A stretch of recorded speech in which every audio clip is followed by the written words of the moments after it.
మా నాయకుడు ఒక పార్టీకి మద్దతు ఇస్తున్నప్పుడు ఆ పార్టీ వెనక పోకుండా మీరు చెప్తున్నట్టుగా ఆయన సీఎం కాడు కాబట్టి మేము మిగతా పార్టీలు కోటేసుకుంటామనే పరిస్థితి. ఎందుకు తెలుగుదేశం వైపు కాపులు వెళ్ళాలి? What is the reason? Tell me. Telugu Desam వైపున కాపులు వాళ్ళ నాయకుడు వైపు వెళ్తారు. ఆ నాయకుడు ఎందుకు వెళ్తున్నాడు? చంద్రబాబు నాయుడు గారు అనే వ్యక్తి కాపుల్ని ద్వేషించిన వాడు, కాపుల్ని హింసించిన వాడు, కాపుల్ని మర్డర్ చేసిన వాడు.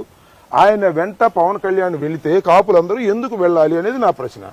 వంగవీటి మోహన్ రంగాన్ని తెలుగుదేశం వారు చంపారు లేదా? దానిలో చంద్రబాబు నాయుడు హస్తం ఉందా లేదా? నన్ను అడుగు, వద్దు వెళ్ళి మా కన్నా లక్ష్మణ్ 2014 మా కన్నా లక్ష్మణ్ అడుగు చెప్పు. 2014 అక్కడ చెప్పు. కన్నా లక్ష్మణ్ అడుగు ఏం చెప్పాడు? వంగవీటి మోహన్ రంగారావుని నన్ను చంపడానికి కుట్ర చేశాడు, వంగవీటి మోహన్ రంగారావుని చంపగలిగాడు, నన్ను చంపలేదు అన్నాడు. సాక్ష్యం అది ఉందిగా. దీనికి 2014లోనే ప్రజలు తీర్పు ఇచ్చేశారు కదా. That is different matter. 2014 ఇచ్చారు కాబట్టి మళ్ళీ దాన్ని తీర్పు ఇవ్వకూడదని ఉంది. అది అలా కొనసాగుతూనే ఉంటుంది. 2014లో వాళ్ళిద్దరు కలిస్తే మీరు ఓడిపోయారు. మీరు ఓడిపోయారు. 2014లో మీరు ఓడిపోయారు.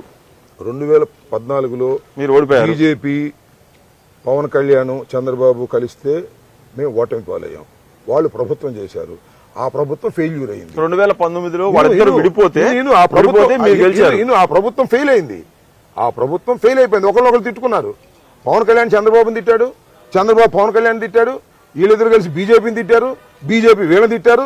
ఇంత గందరగోళం అయిపోయింది. ఒకసారి సమిష్టిగా పోటీ చేసి ప్రభుత్వానికి వస్తే ఇంత గందరగోళం అయితే మళ్ళా కలిసి ప్రభుత్వానికి వస్తే ఎంత గందరగోళం అవుతుందో అని ప్రజలు అనుకుంటారు కదా. Failure combination. ప్రభుత్వం ఫెయిల్యూర్.